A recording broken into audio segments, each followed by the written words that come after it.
Hello, Virtual Doll Convention, and welcome to our first program of the day at the Grovian with Michael Canatis.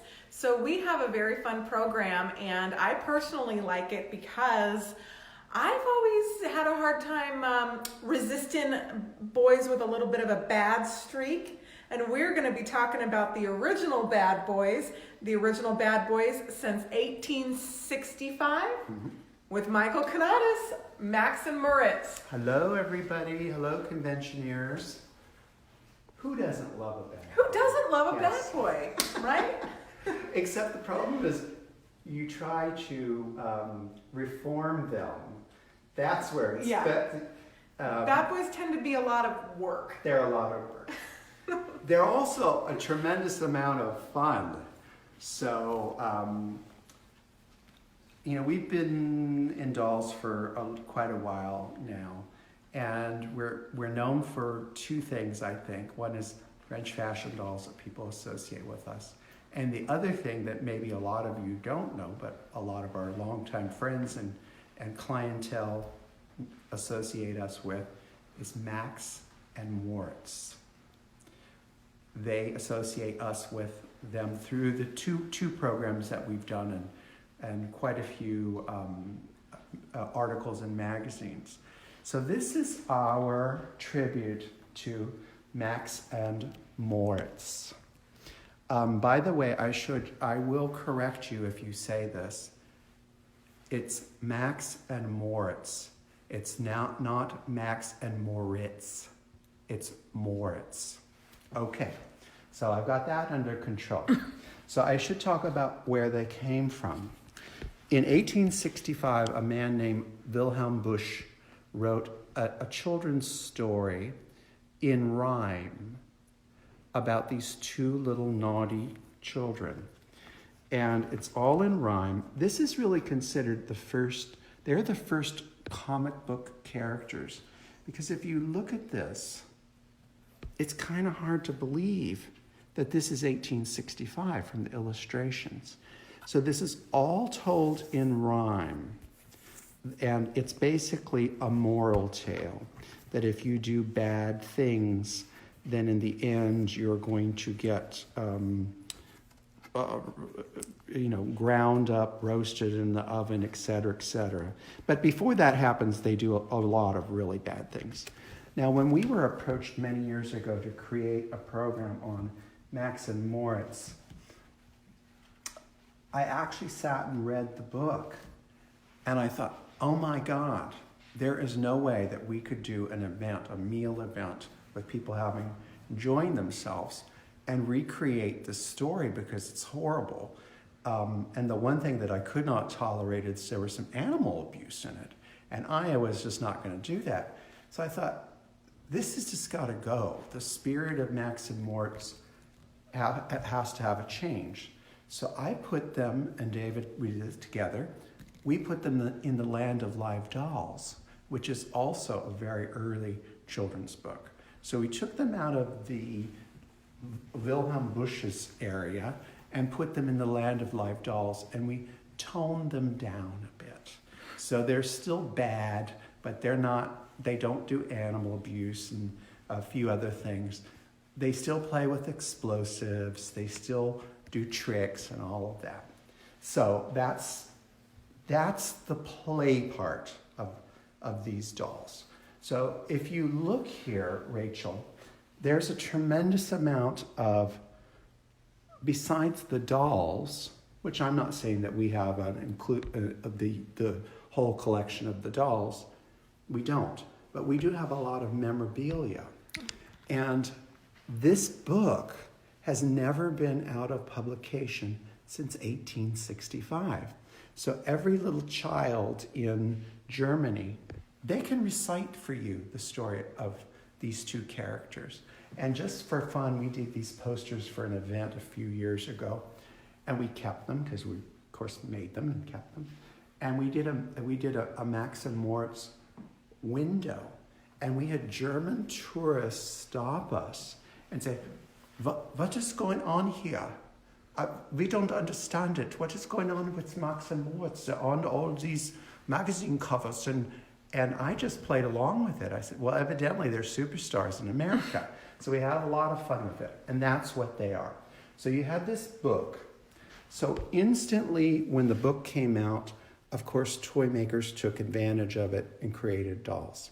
But that's 1865. The very nature of Max and Moritz. If they're going to a little boy or a little girl, you're going to try all the same things. Let's put our doll in the oven and find out what happens. Let's use some explosives. So they were very, like David and my era, we had G.I. Joes. We did terrible things to those dolls. We put firecrackers in them. We, did things that you could never do now. That happened to these dolls instantly. So they were very highly played with. So if I'm going to pick probably what we have as the earliest example of a doll, because this is a virtual doll convention, we'll probably go with the Cameron Reinhardt Moritz and Max. And this is mold number 23 and 24. So this is the 123, which is Max, and this is Moritz, and this is Max. They are just darling. They are darling. And they both have flirty eyes, which give them, when you're certainly making videos and creating, you can do a lot with the flirting eyes. Like, I believe in the duo that Moritz is the brain of the operation. Max is just as bad, but he kind of goes along with whatever Moritz does. So these are very unique dolls. In my opinion, as far as my experience, I'm not here to challenge people. You don't need to send me emails because I'm not going to fight with you. This is the only size that they came in for the Cameron Reinhardt, in my experience. And they're very unique that they have not all of them have the molded shoes, but they have the molded shoes that really follow very well the illustrations. So let me find you an illustration of the little baddies. There's a while in the story before they actually get into, well, I think here you could see, if you can go in here, that they have these you can shoes. See it. Yeah. We'll show for our viewers the shoes again. Yeah. These dolls are very famous for you because we will never forget that UFDC program that you did. And one of the wonderful things that I remember is that you had them streaking. Yes. and now right now on the internet too, there's a lot of, which I think is charming, a lot of collectors are doing with their doll stop animation. And I think that, stop animation's been around for a while, but we really did it way before anyone else. And we also have a dance sequence with them, which they were really fun. And the spaghetti on the face, it's a marvelous video. video. They're so fun to play with. But, so here's the basic body. The arms are different than, you have the pointing finger, which is part of, they're known for that. And again, you can use that. It's very expressive. And since you mentioned that, these were the souvenir dolls from that event. And funny thing is, these are actually really hard to come by. And David and I had to buy a pair because when we were at the event, people went crazy and one lady lost hers and we walked out of the event with no dolls. So we actually had to buy our own souvenir doll You had to buy your own souvenir of your own souvenir. Secondary market. But actually before these, this was probably our earliest image of Max and Moritz. And it's a sculpture. And it could very well be a plaster. This could be Wilhelm Busch's work, for all we know. Or someone that loved the boys. Because you can see it's really very, it's beautifully done. So, and of course the craze started, and then all these wonderful products came. And once you focus your eyes on and you're interested in, you'll see it. And so here's a beautiful baby cup. Look at that. So, in a way, they were so bad, but they were so lovable. So that you would give this to a baby cup. a baby cup. And this is a sterling baby cup. And you can see it was really used because it's got dings on it from a baby. And then you have your bottle tops, because if you happen to have bad children like Max and Moritz, you need to drink. So here's a wonderful, this is probably what we call Jugendstil, or Art Nouveau, slightly going into the Deco, but more Jugendstil would be the style. And then of course here's another cup with, they basically do all the sins, well, except adultery, which and here's their gluttony, where they're stealing the old lady's chicken, and the dog gets beat up for them eating the chicken. Right. Yeah, so bad. So we have a modern version that's a toned down, a little toned down. Just like Disney did Snow White and all of that. Those were all toned down. And of course, at Easter, you could make your Easter egg, and we've actually used these molded and made eggs. Oh, how fun! Yeah, which are really cute. And sometimes when you do a nice at 3:00 in the afternoon, it's nice to nibble on a Max and Moritz. Just have a little snack. These dolls are known for a lot of the wonderful memorabilia, but I know the actual dolls themselves are rare. Bucket list dolls for a lot of collectors. They really are, and it's because it wasn't that they weren't. I believe that most German companies that wanted to sell products had them in their line. They just didn't last. Now, to me, Max or Moritz, with that, you have to have them together. They are one. They're not a separate. Now, so I would prefer to have them together, but sometimes we get lucky. Like here is the Kessner All Bisque with molded clothes. We just have the one. Now, I'm going to wait, and I will find Max. Now, I kind of feel in this case, I kind of got lucky, because this one would be the harder to find, because you've got this top knot, and those usually get broken. And then people would throw them out a long time ago. So I think we kind of got an advantage, but I'll wait, and I will, I would normally not put this in the exhibit here at the Grovian, because I only have one. And as I said, they matter to me as a pair. But I have it in the exhibit because I think, oh my God, I could put this in one of our storage places. And then when I find Max, I might not find him. And since the spirit of the dolls are naughty, who knows? So I keep it all together. You have a wonderful permanent exhibit here of all your Max and Moritz memorabilia at the Grovian. It is always one of the highlights for all of your attendees. And here is a peep show. And this is a glass plate, and they would have used a candlelight, and they would have projected this. And again, it's telling the story of Max and Moritz. And then here's something which I really wonderful things to find, and these are them in celluloid. And artists took liberties, and it looks to me, if you look at the shape of the face and the length of the neck, that the artist made them a little older. Then I think these look like they're about 6-year-olds. These look like 7-year-olds that are soon going to be put in the penitentiary. They're starting to look really, really bad. But when I see these, I think, look at all that detail in celluloid. It's wonderful. There had to be, if you're going to do all that, there had to have been a back, and there had to be celluloid dolls of Max and Moritz. So because you wouldn't do all that just for a little decoration. Just for a little plate. And look at Rachel too. See, it looks similar to a shoulder plate, and it's got the little turtle mark. So I think somewhere out there is maybe a pair have survived or one have survived. But I love that for doll artists. There's your next project. That's a lot of fun. And of course you had your playing cards, because I don't know how the game works, but you had all these wonderful things, and I guess you do this but I love the graphics of it all. And hey, Stife Gal, we have Stifes too. Eat your heart out, Rebecca. So okay, they're probably from the 50s, but we'll let Steifgal tell us how old they are. But these are, what are they called when they bend like that? They have a little term, but they're the bendable ones that you could.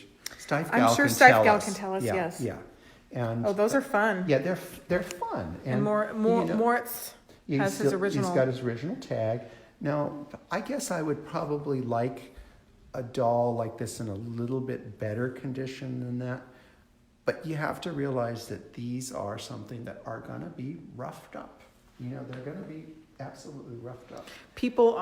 We've received a bunch of comments on the babysitting tips with the quints. They're just loving this Life magazine cover. Do you know what? These were so much fun for us to do because you think of all the bad things that they could do.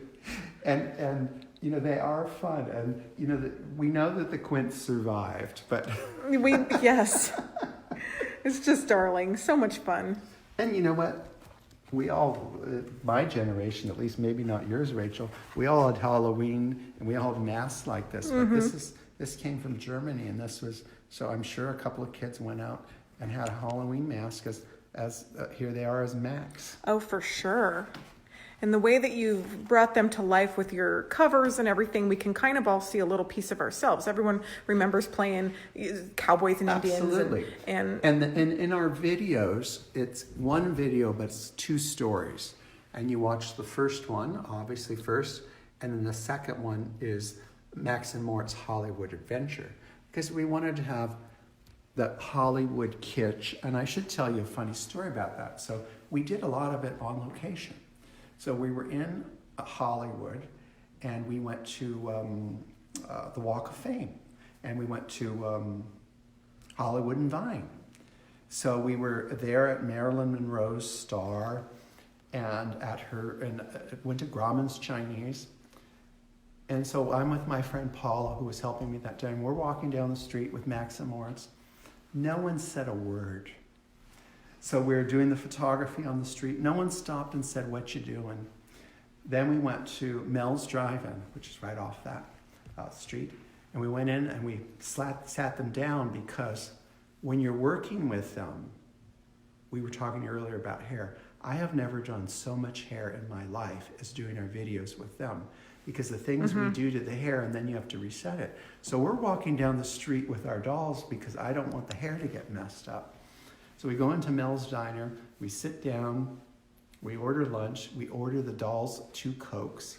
The waiter doesn't even blink an eye. He brings the Cokes and he said, "Do you take them with you everywhere we go?" I love it. Go? And we said, "Yes, of course we do." I love it. Didn't even blink. But Hollywood. Now I should tell you, and then here's some wonderful. I don't know why anyone would make these. What are those? Is that wax? It's wax. That's amazing. I mean, it's so these were really culturally important. And then you had scrap art. So they would make paper dolls out of them or Christmas ornaments. And I love the illustrations here. But what happened with them coming into the world, it created the illustration influenced the world. And then eventually the concept of Max and Moritz and the story became the Cats and Jammer Kids, which a lot of Americans of a certain age would remember, the Cats and Jammer Kids. So here they're starting to appear, they're starting to change form. This is a little tuck piece. And those of you that are out there to say, he doesn't know what he's talking about. It says Cats and Jammer Kids. So these were very, and I just noticed that there's a price tag of $200 on this little thing. So these things are very, collectible. Not my price tag, but of, highly prized, unusual things. Oh, absolutely. Yes. And this is a Valentine, a funny Valentine. So they influenced even in America. They had now a lot of dolls you'll see this model of a doll that was also used for Slovenly Peter, which is another storybook. That was a little boy that didn't comb his hair or cut his fingernails. So you might see a single, and it could be that's very used interesting. as a Slovene repeater. Here's one of my favorite things. This is a little sand pail set. This is probably from the 1930s, I would say. 40s, because it's U.S. war zone, late 40s, early 50s. Think about this. They've gotten cute to tone them down. This was never used. It's It's amazing. And, there they are. And then these other items, this is a Christmas, New Year's type of gift, because these are all Christmas good luck symbols. And the piggy, I believe, in Germany, is a New Year's, good luck for New Year's, and the clover leaf and the mushrooms. So, I just think that's a miracle to have 1860s, even into the 1950s, an image, a product still being made. So then America, the Schoenhut family, of course, were German originally. Are they Schoenhuts? And these are Max and Moritz Schoenhuts. Oh, how rare. Those are amazing. They're rare, and they're hard to find at any, if you happen to go to a show or someone puts up on the virtual convention one of these in just about any condition, buy it. Just buy it. Yeah. Because you might not see it again. And also, too, they got Look at the little up. wood hair. Oh, my gosh. Yeah, isn't that little funny? Oh, it's adorable. if you think about it, they couldn't. So cute. They basically use, Rachel, the same concept of what they would put for a tail on one of the animals. They used it for his little funny top notch. It is so funny. Yeah. And they are really kind of neat little pieces. And then I love things like this. This is a one-of-a-kind jumping jack. And someone just, put this together. And, actually, maybe it's not a one-of-a-kind. It looks like it probably home-crafted. But look at the personality. Yes. And again, I only have one of these, and I would do anything to have the other. But you know what? Again, this is the only one I have ever seen. Right. Well, maybe our attendees has Sure. one, or Yeah, be you on the never lookout know. You never know. for Michael when you guys are out there. Yeah. We love things with personality. The bulldogs, the Max and Moritz. Yes. And then this you can find. There's a lot of novelty things like little hand Bobbleheads, mirror with the little spelter with the little bobbleheads. And then, just about every Christmas someone gives us a Max and Moritz set of Christmas ornaments. And then we have another. I believe That this is is also neat. Steiff, but Rebecca can tell us. Let's look. Well, maybe we don't need Rebecca. No, I don't think it is. No, it's not a Steiff. But again, a cute little thing. Probably not that expensive, but fairly rare. And then some of our really precious friends actually created this miniature book for us. And I can't tell you how much I appreciate that this was handmade for us. Oh, no, wait a minute. I've got the wrong one. I think it's this one. This is the one that was handmade for us, especially for us. So it's very, very special. And then, of course, if you want to have a blast, you go to a Max and Moritz tea party. Anytime David and I are having a Max and Moritz tea party event here, sign up, because you will leave crying for the good reason. I love it. Oh, and look at the napkins that you guys have. Yes, these were a few years ago. These were made in Germany. These are paper napkins. Wow. And like 3 different people brought us a whole bundles of these because they knew we would love them. And I just think they're fantastic. Again, for a Max and Moritz program or tea party. And of course, I immediately contacted the manufacturer, and they stopped making them. So now those little paper napkins are a rarity. And then let me show you this too. Here's how, this is ribbon that is 10 meters, and you can see there's little Max children. There's little Max and Moritz heads on there. Yeah, there is. Our friend Sammy Odin is tuning in right now. I know he loves Sammy. German character dolls. And then look at these, Rachel, I believe are the smallest the dolls smallest in the museum. dolls in the museum. There might be a Grodner doll that's smaller, but not with the detail that these. They're fully dressed, beautifully painted. I mean, I'm not going to show it to you because you wouldn't be able to catch it on your camera. You'd have to use a macro lens to get them. Try. They are the tiniest little things. They are just darling. Look at those, everybody. Wow. And then this little boy, look at what Schnitzel did. Schnitzel, I mean, in a way, Max had it coming, but Schnitzel got Max and tore him apart. So I should watch the video that you posted on how to string a doll, and I can restring him back. And this is the Kessner version of their Max and Moritz. I love the hair. Let's turn it around again so you can see the molded hair. It's black. Fabulous. It might photograph as brown, but it's actually black. And they did a beautiful doll too. And I think there's about 3 different versions that they did. So we will be looking for a Moritz to go with him. I don't think I will have him in the cabinet yet until we have the reveal, until they are reunited. They are so much fun. And this actually came out of a home. So they're still around. They're not all in collections. They're still in people's homes. They are loved by people.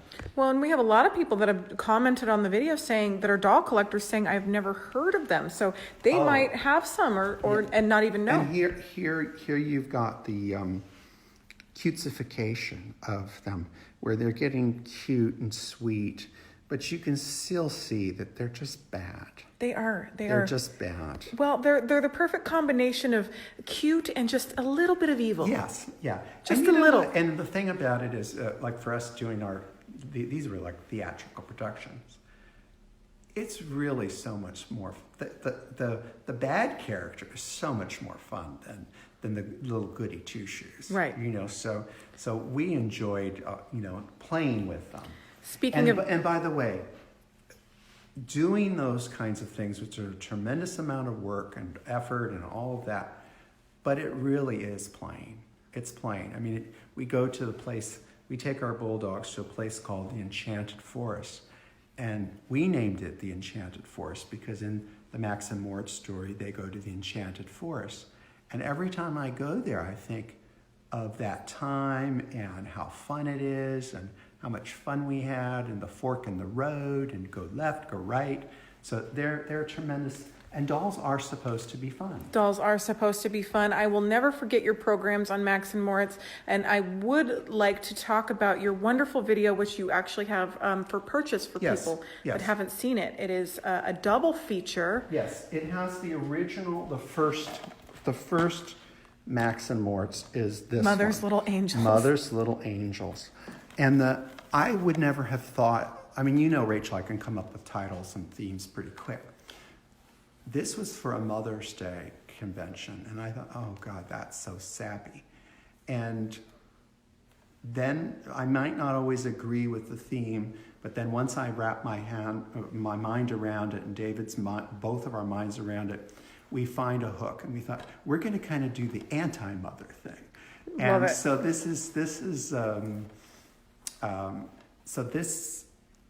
this was originally done back in the ancient days, and then it was it was remastered with the technology that we have today. And then we did a second one because people loved it, and then we wanted to do something where we have the Hollywood, kitschy, every cliche that you could think of. So you get a double feature. And I think, it's been a while since we did this. There might be a director's commentary in it. Oh, so it's fun. a lot of fun. And could somebody get the phone? There's a lot of people commenting right now that were at these luncheons that remember these videos, and they're just a can't miss. And I know you guys put a lot of effort and time into them too, and they're so fun. I remember the spaghetti on the face because spaghetti westerns. Yeah, it was so good. Yeah. So good. So these are available. They're feel-good things. And how can our conventioners purchase the video? I think they could just go to, they could do a purchase of, what do you call it? PayPal. So they could go to... Yeah, you can send PayPal to the Carmel Doll Shop. How much are they for the convention? I think we thought for the convention there's $22. $22, including shipping. Yeah. Oh my gosh. Yeah. And I mean, if you're doing a program, this gets you out of your, you got a double feature. So you've got 2 programs under your belt. Oh yeah, these programs are phenomenal. Totally take that up today. Our John Wright did a set of Max and Moritz, and they were well received. Well, you know what? They really are fabulous dolls, and I think that they really captured something in the dolls that other people did not. But I'm going to tell you a little secret. A lot of people don't realize this. If you notice that our dolls both have top knots, right here, right here. Get it? Mm-hmm. Okay. You see that? Well, let me show you. He's got one there, and he's got one there. They're a little mess. They're in their party hats because we're partying here. So here's the original illustrations, which they did a really, really great job with it. But you notice that when they manufactured their doll, they followed my hairstyle, because that's not the way Max is supposed to be. Max is supposed to be like so. Isn't that funny? Well, so hey, you can influence the world. You are to blame for the resurgence of the original Bad Boys, well, and everyone loved it. I can assure you that they would never ever give us credit for that, but I just took it. You just got to go in and take it. So, and then here's some, again, as I told you, we've received back to their dolls. They are wonderful dolls. I mean, I think that they added so much to our grouping of dolls, and that, again, think of that, 1865 until not that long ago, for a character to survive. It's a miracle. And then we have your baby plate. We have a lot of the people that follow the convention and the things that we've done and we've talked about, had questions about condition. Okay, here's a baby plate. It's got a little crack in it. We might never find this again. So I have to let that go. Absolutely. And if we happen to get lucky and find one that's perfect, great. And then little ball tosses. Oh, how fun. Darling little things. Oh, that's neat. What a fun toy. Yeah, it's not a fun toy. And that it survived is a miracle, because kids would be throwing things at it. It's just, I love this little extra stuff. Absolutely. All this extra stuff is just so much fun. It makes us love the dolls so much more. And these were great little... We were still chuckling on, nibbling on Max and Moritz. Yeah, and we made up these, and they were made in a very dark chocolate, very natural, and we stopped making them because about 3:00 I get those afternoon blues, and then I go crack one and start gnawing on. Start gnawing on them, Max. You start it with them. You start with the top. You start there. Those are good parts. Eat the hair. Yeah, and then there's these wonderful things, and some of these things once you focus on them. So here's evidently, Moritz is a very good musician, so he plays all these different things. You'll see it, but until your eyes are trained to, like little Christmas decorations. David said to me, why is the Cupid doll here? And I said, well, they might do something to the Cupid later. And the Cupid is poor like Cupid. Totally unsuspecting. Unsuspecting Cupid. Sweet little thing. Yes. Well, this was just such an absolute treat. And I mean, it is an area that really all the dolls that were made in their likeness have not all come to the forefront. There are many cloth dolls, one-of-a-kinds, stifes. It just goes on and on and on. And at some point, I mean, we have a nice little group. It's a little group. It's a big area to collect. So there's really a lot of research still to be done of going through catalogs and seeing which companies had them in there, which I'm sure that they all did, because people were in the business to sell things then. You know, there were automatons, it's just endless. But here's the main thing about them. They are just fun. And sometimes you just have to have fun. And that's what doll collecting should be. Collecting, really. I completely agree. Sometimes you just got to have fun, and We have fun. we've had a lot of fun together. And this convention has been some of the most fun we've ever had, hasn't it? Oh, I think so. But no, listen, and turn the camera back to me, because I have some things to say. Rachel is a personality, a TV personality. She is an expert. She is a life coach. She is a fashionista. She is a therapist. She is a mediator. She is a technical, I mean, I have watched you handle more things with such incredible grace. Oh, thank you. That I mean, I don't think that people realize that all the directions you're pulled in, Thank you. And you've never lost your cool. And I think that everyone should really applaud you for that. Oh, thank you, Michael. I appreciate that so much. Bye-bye. Bye-bye. See you later. Well, before we go off, I do want to show you the DVD one more okay, time, because a lot of people have asked, and you guys can buy and this. she's a sales girl. Well, it's important because this would be fun for you guys to show at your doll clubs as a program or as an entertainment or something like that. And we're giving them a savings. Oh, you're getting a savings. It's $22 with shipping domestically, which is such a great deal. So you can contact the Carmel Doll Shop and Or they could just do or directly just send PayPal. some PayPal. I think it's CN. Well, we'll post it in the video, the actual PayPal address. But $22, buy it while supplies last. I don't know how many they have, but there's probably about 10. I would totally do it. So, Michael. Again, bye-bye. Thanks a lot. Bye, everybody. Have a great day. Have a great day. Bye-bye.